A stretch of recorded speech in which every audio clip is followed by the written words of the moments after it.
Maayong hapon, Negros. Ini ang Digicast Negros 10. Ang nagapanguna nga napulo ka mga balita sa isla sa Negros ang amo ni gadulong sa inyo. Updatein niyo kami via Facebook, YouTube, kag sa KCAT Channel 11. Kag sumumabatian kami sa FM station nga 91.1 FMR Bacolod. Kag yari ng top 10 nga mga balita sa Negros subong nga adlaw. Masobras 10 ka mga driver sang bus ginpaidalom sa random drug testing. Bagyo Agaton, ginapabot magasulod sa PAR sa Lunes Santo. Semana Santa, mangin maulanon. Pasayro sa duha ka mga private nga salakyan, nagtiruway sa sulod sang subdivision sa Bacolod City. May pila ka mga LGU sa Negros Occidental nga ginbaha sang kahapon. Kag sa Good Vibes, may kaladtuan na kamo para sa Holy Week, may suggestion si Roming para sa inyo. Sa baganihan, hibaluon kung paano balagid buhi sang mag-asawa ang ilang 15 ka mga kabataan. Inatanan sa Digicast Negros 10. Sa number 10,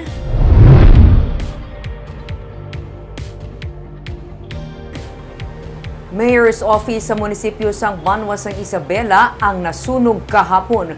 Kuryente ang ginalantaw sang BFP nga ginhalinan sang sunog. May report si Romeo Sobaldo. Sa video nga kuha ni Richwan Vallejera, makita nga ginbato sa mga residente ang bintana sa Mayor's Office sa munisipyo sa Isabela para mabuka ang kristal nga bintana kag makasulod ang tubig gikan sa hose sa mga bumbero.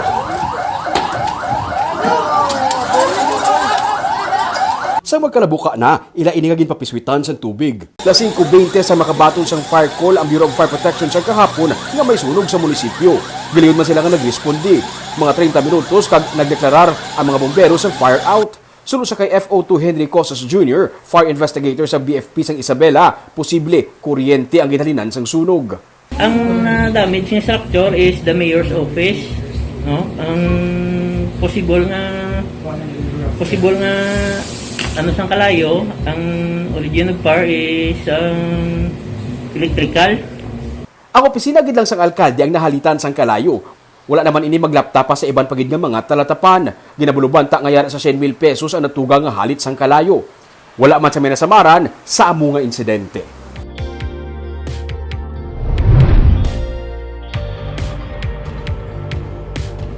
Sa number 9, sa Bacolod City naman, 6 ka mga balaya na sunog sa Barangay 2. 2 ka mga persona, pilason. Pasado las 2 kay nasang kaagaon sa nagluntad ang sunog sa Puro Kagaykay sa Barangay 2 sa Bacolod City. 5 ka mga balayang totally destroyed, ang isa naman ang partially damaged. Sa inisyal nga pagpangusisa sa BFP, nagsugod ang kalayo sa balay ni Magdalena Patsoka. Mahimo electrical in nature sulod sa BFP ang gintunaan sa kalayo nga naghalin sa iyaman mismo nga kwarto. Nag-angkon sa minor injury si Patsoka tugas ang pagkapaso sang iyang mga kamot. Napilasan man sa agtang ang 53 anyos nga si Romeo Buenconsejo. Anong tanan ka mga pamilya ang nahalitan ng sunog, kag ginabulubanta nga nagdangat sa 300,000 pesos ang halit sang kalayo.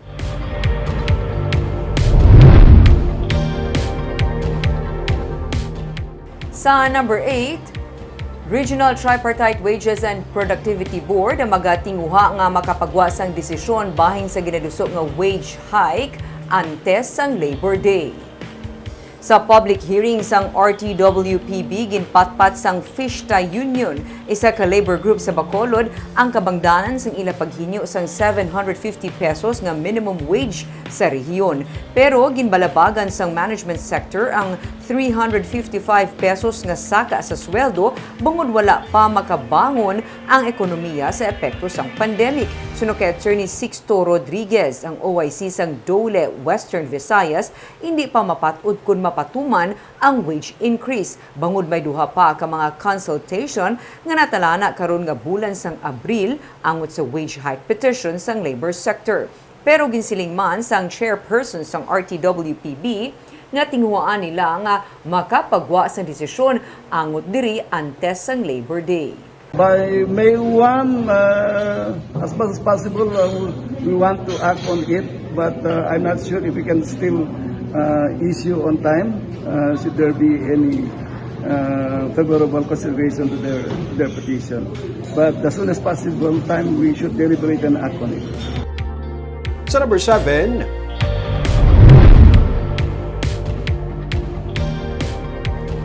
Masobra sa tunga sa milyon ka pesos nga balor sa illegal nga droga nakuha sa mag-live-in partner sa buy-bust operation sa Barangay Sumag sa Bacolod City.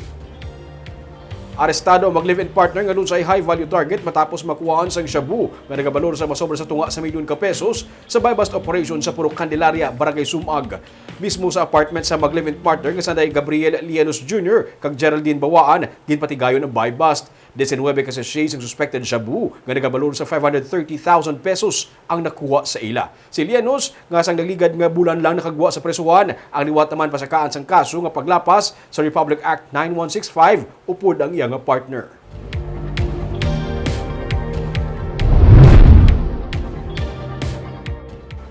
Sa number 6, National Bureau of Investigation na mag-file sa nga reklamo nga estafa kaga identity theft batok sa persona nga ilan natumod responsable sa pag-hack sang Facebook account sang isa ka government official.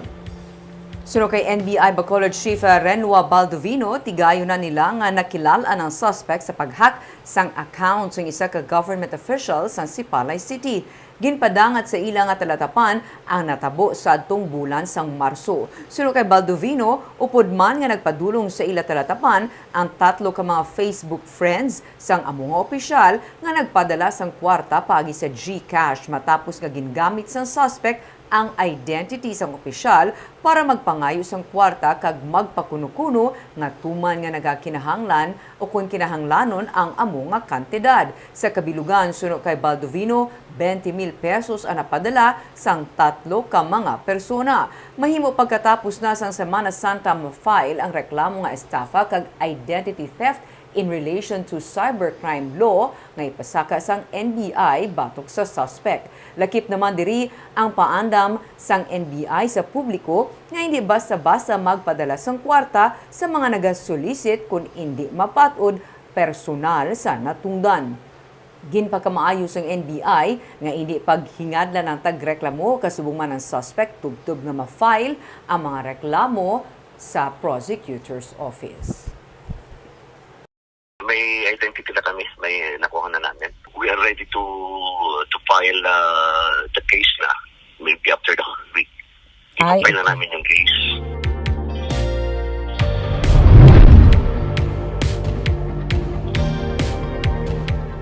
Sa number 5, natabo nga tiniruhay sa sulod sang isa ka subdivision sa Bacolod City ang ginusisa na sa karon sa PNP.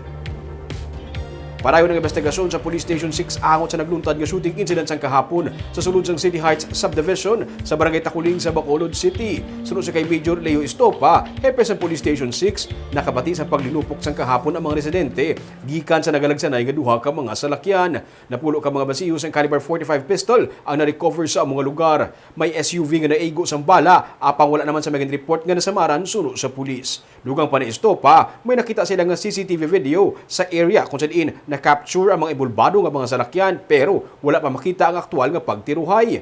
Ilaman gin-verify sa Land Transportation Office ang plate numbers nga mga nagkalakuha.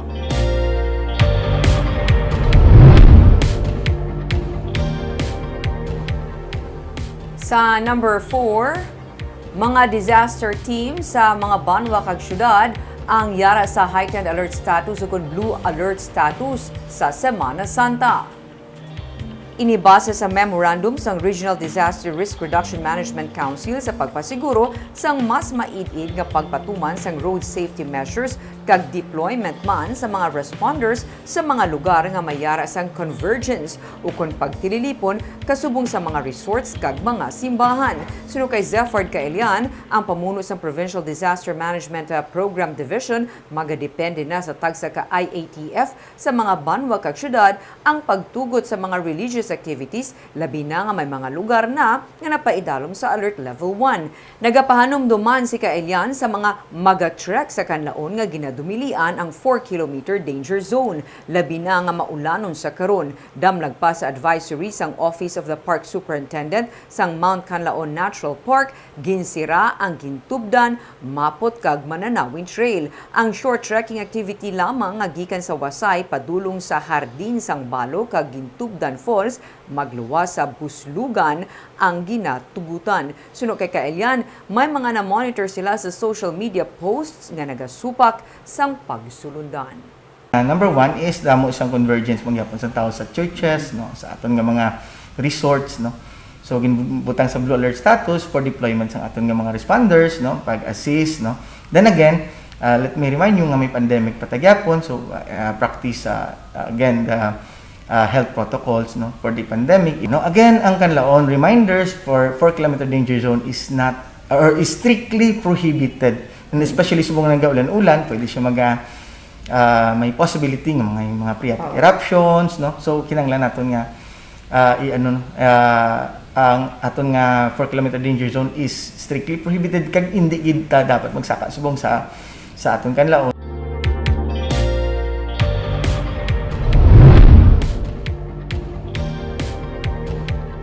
Sa number 3, ang mabunok na pag-ulan sa kahapon nagtuga sa pagbaha sa pila ka mga lugar sa probinsya.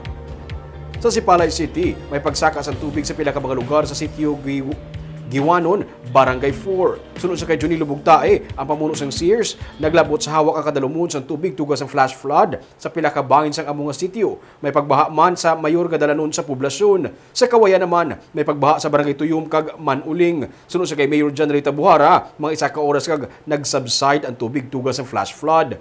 Minor flooding naman ang report sa Banwasang Ilog sa bahin sang National Highway sa Barangay Dangkalan kag sa isa ka sitio sa Barangay Kalubang. Wala man nag-awas ang Ilog River sunod sa pamuno sang DRRMO nga si Gideon Padilla. 16 naman ka pamilya sa Silay City ang apektado sa pagbaha sunod sa PDRRMO. May pagbaha man sa mga dalanon sang San Carlos City. Sunod sa PDRRMO, wala sa megan report nga evacuation kag gilingon nga nagsubside ang tubig pero dapat mag-aligmat sa gihapon ilabi na ang mga nanubuan nga bahin bangod may pagbunok sa gihapon sang ulan nga maeksperiensyahan. So hindi natin mapulong ang aton nga tiyempo subong, no. Pwede nga hindi siya magbuntak ang ulan, pwede mag-ulan 1 to 2 hours. Again, dapat mag-aligmat kag magbantay gid sa aton nga advisory sa aton nga pag-asa. Meaning to say, sir, anytime today may pagbunok man sa ulan? Oh, may ara. Up until the weekend? Up until the weekend. Until nga madula ang mga tropical disturbance nga ara sa aton nga palibot. Sa number 2,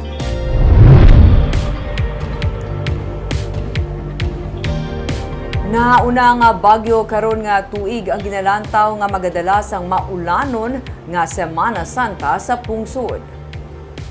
Naghuyang na ang low pressure area nga nagadala karon sa pag-ulan sa Visayas kag Mindanao, pero sanig sa weather advisory sang Pag-asa, balantayan ang tropical depression o kun bagyo nga magasulod sa pungsod sa Lunes Santo. Gani pala abuton man suno kay Jo Marie Vargas, ang cluster head sa Bacolod City Disaster Risk Reduction Management Office, ang maulanon nga Semana Santa bangod man sa nagapalapit nga bagyo nga hingadlan agaton. Nagapati si Vargas nga posible hindi maglandfall ang bagyo. Pero sa idalom sang heightened alert, ang DRRMO upod sa mga barangay disaster alert teams ang maga-monitor kag magapatrol sa mga lugar nga magkabig flood-prone areas pati na sa mga resorts kag coastal areas nga pagadagsaon sang tao sa Semana Santa agud man makapangaman sa posible epekto sang bagyo. Kasi kung hindi magliwat ang forecast ng Pag-asa, ang iyasin ni pattern niya, hindi rin sa kalandfall mo. So I would suggest yun yung gusto mag-lagaw, especially weekend. O yung mga sandagan, iba din paparisort na malamit sila mo. Expect mo ulan. Kag sa numero 1 sa mga balita, subong nga adlaw.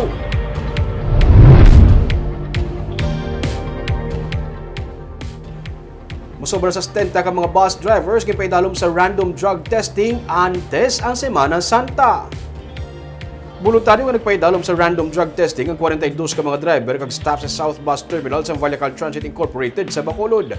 Kabahin ini sa Oplan Harabas, Sampideya, upod sa PNP, LTO, HPG, PCG kag LTFRB, upod man sa tagdumalahan sa bus company para sa pagpasiguro nga maging safe ang pagbiyahe sa mga pasahero sa Semana Santa.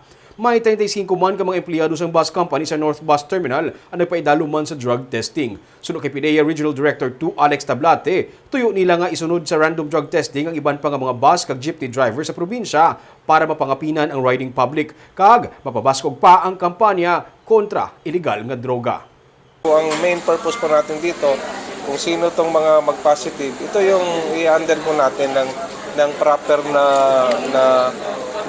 for example, kung kailangan natin i-rehab or ano. Kasi nga, empleyado yan eh. So, may tinatawag tayong drug-free workplace. Hindi lang sa mga government agencies, even in private institutions. So, talagang i-promote natin ito para bottom line is para safe yung commuting public natin.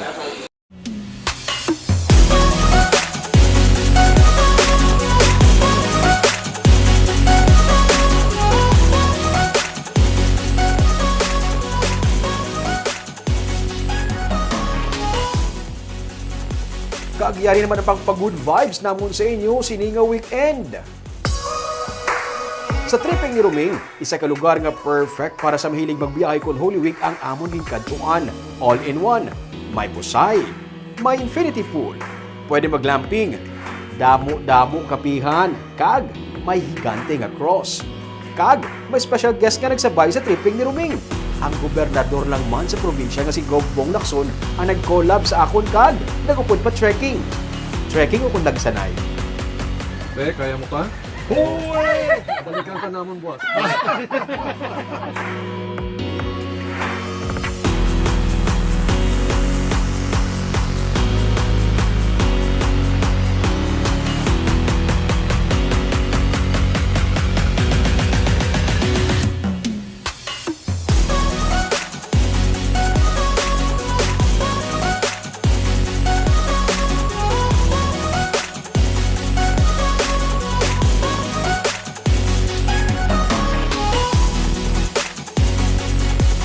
Inabwas sa tripping ni Roming at 10 a.m. Sa Sunday naman, kilalahon ang mag-asawa nga manugutan nga may hindi lang 5 o 10 kundi may 15 tanan ka mga kabataan. Kaya nyo na? Paano ba lang nila nabuhi kag pa eskwela ang 15 ka mga kabataan kag ari pagid? Awardee pa sila bilang huwarang pamilya. Kilalahon ta sila sa Sunday sa Baganihan at 10 a.m.